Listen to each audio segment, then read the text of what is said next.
Next time you need to get work done on your home, or your car, or your garden, make sure you choose a trader you can trust. And don't just choose any trader, choose a Which? Trusted trader. Our trading standards professionals only endorse traders who've passed our rigorous assessment that includes credit reports, customer satisfaction surveys, reference checks, and interviews. When we say a trader's good enough to display our Which? Trusted trader logo, you can trust us. But don't take our word for it. Search Which? Trusted Traders online to see our directory of around 4,000 traders. Every customer review you read there is verified genuine by our moderators, so you can choose with confidence. To find a local trader you can trust, search Which? Trusted Traders or go to which.co.uk/traders. That's which.co.uk/traders. Everybody needs a trader they can trust.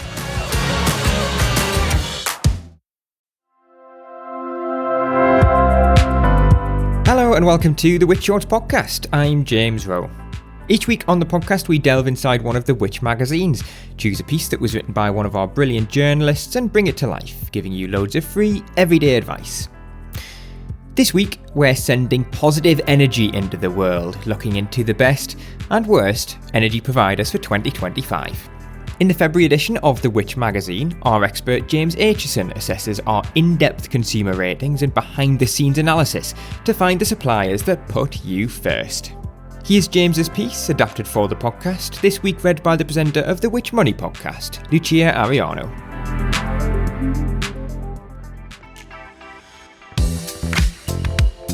Energy prices. They are more stable than they were at the peak of the crisis, but today you are still paying far more for energy than pre-2021. After a 1.2% price cap rise this January, the typical medium-use household on an out-of-contract tariff now pays around £144 a month for gas and electricity. The government's universal bill support ended in March 2024, and with recent adjustments to eligibility requirements for the winter fuel payment, many are still feeling the pinch of high bills.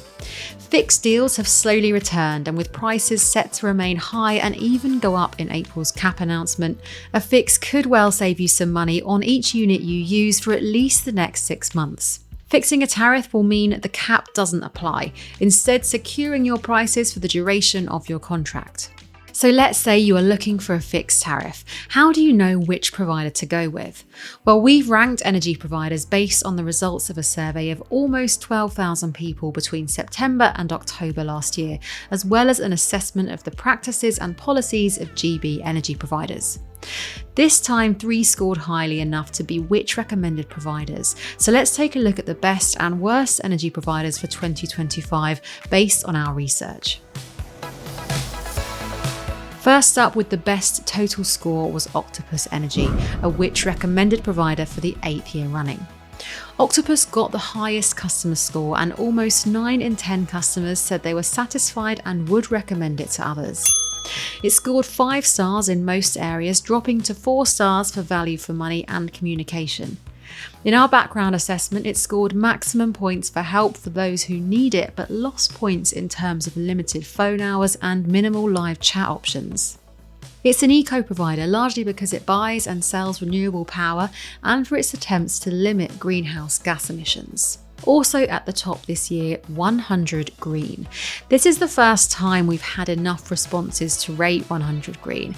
Almost 9 in 10 customers would recommend it, and it gets the second highest customer score in our survey, plus 5 stars for overall customer service.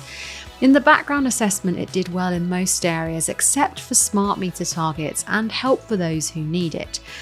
As a small provider, it's not part of Energy UK and therefore not part of its associated vulnerability commitment. It offers less generous emergency and friendly credit for prepayment customers than some other providers too. And the final top-ranked energy provider is Utility Warehouse. Thanks to a high customer score and one of the highest assessment scores, this is the first time Utility Warehouse has been a Which recommended provider. Customers gave it 5 stars for overall customer service and accuracy of energy payments, and 4 stars in all other areas. Overall, it scored joint second highest in our background assessment. Some minor shortcomings were its lack of live chat service, so you can talk to it via WhatsApp, and less extensive support in languages other than English. It offers good deals, but you only get its cheapest prices if you buy bundled services. Now on to the worst providers, based on our research. First up, Scottish Power. It's both an energy supplier and a distribution network operator, and despite the name, people in Wales and England can also buy their energy through it. Its 58% customer score was the second lowest in our survey, just above OVO Energy's 56% score. In our customer survey, it only received 2 stars for overall customer service, ease of contact, value for money, and customer communications. It did get adequate scores for usefulness of communications and accurate energy payments though. Plus it fared better in our background assessment, where it got high marks for providing help to those who need it and its switching process. And with the lowest score, it's OVO Energy. OVO Energy is now the 4th largest energy provider in the UK, but bigger doesn't necessarily mean better. It received the lowest customer scores in our survey. Customers rated it poorly for overall customer service, value for money, and customer communications. It did manage to get a high score in our behind-the-scenes assessment for support for those who need it, but it didn't fare so well in handling complaints, where it got the lowest score in the category. OVO also lost points for struggling to hit its smart meter installation targets. So once you've decided which provider you want to secure a deal with, how do you go about switching? Well, here are some tips from our handy guide. First, the more details you give, the more accurate the quote. You'll need your address, the name of your current supplier and tariff, and how much gas and electricity you use. You can use estimates for usage, but you'll get a more accurate price quote if you use the actual kilowatt per hour numbers. Head to a price comparison website to view a range of deals. We have one on our website. There's a link in the show notes. You can also visit energy firms' websites to see what prices they offer. If you do the latter, you will have to do the price comparisons yourself. Look at the unit prices, aka how much you'll pay for each unit of electricity and gas you'll use, plus daily standing charges, rather than relying on estimated annual figures. Check if your current tariff has exit fees. These can't be charged if you have 49 days or less left on your contract. Send both suppliers a meter reading on the day you switch to make sure that both bill you correctly. And after a 14-day cooling off period, the switch should take up to 5 days. If it takes longer, you're entitled to £30 in compensation.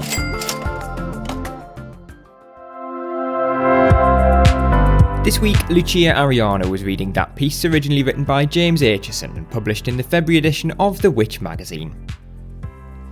To read it in full, then be sure to become a Witch member. There's a link in the show notes for you to join for 50% off the usual price, an offer that's exclusive to you, our podcast listeners. We'll be back again next week for another episode of Witch Shorts, but don't forget you can also join Lucia for the Witch Money podcast every week, where we give you a dose of personal finance news every Friday. Just search for Witch Money wherever you're listening. Witch Shorts was produced by me, James Rowe, produced and edited by John Weeks, while the exec producer was Samra McCarrath.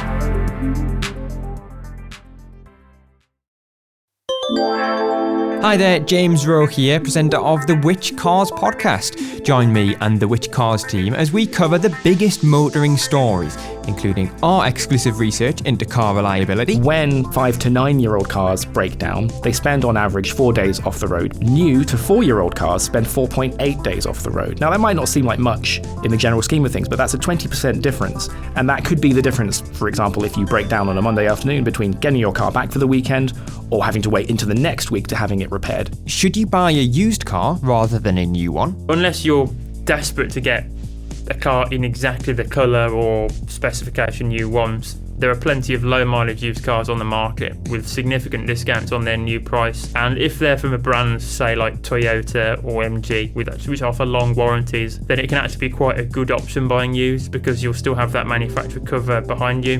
And why are car headlights so bright nowadays? Car manufacturers want to make life easier for the driver, so they add these LED or laser headlights that illuminate the road ahead like never before, which is great if you're driving a car not so great if you're on the receiving end coming the other way. To listen to the full podcast, head to which.co.uk/cars podcast. You have to be a Which member to listen, but you can get a membership for 50% off the usual price.